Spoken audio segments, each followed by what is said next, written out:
Nggak bisa berkata apa-apa lagi, Pak. Gagal aku jadi orang tua. Tangis pilu Rinaldi, ayah bocah Deli Serdang meninggal ditikam Rudi Sihaloho.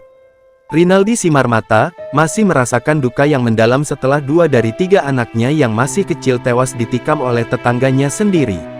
Tangisnya pun kembali pecah ketika Wakapolrestabes Medan AKBP Anhar Arlia Rangkuti mengunjungi rumahnya di Jalan Masjid, Gang Dahlia, Kecamatan Percut Seituan, Deli Serdang.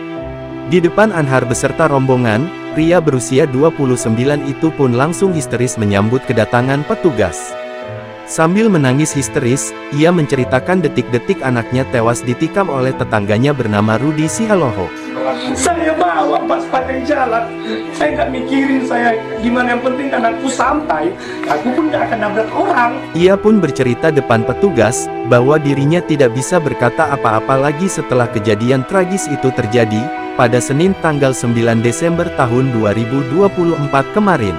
Nggak bisa berkata apa-apa lagi, Pak. Gagal aku jadi orang tua. Bahwa anakku nggak bisa diselamatkan.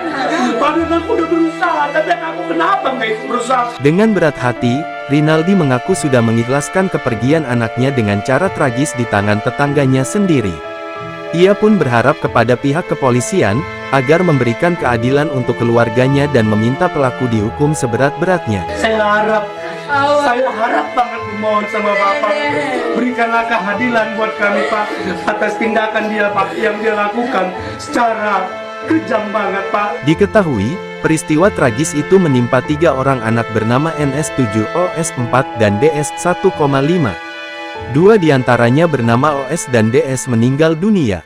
Sementara, korban masih menjalani perawatan medis. Mereka merupakan abang beradik yang tinggal tepat di depan rumah pelaku di Jalan Masjid, Gang Dahlia, Kecamatan Percut Seituan, Deli Serdang.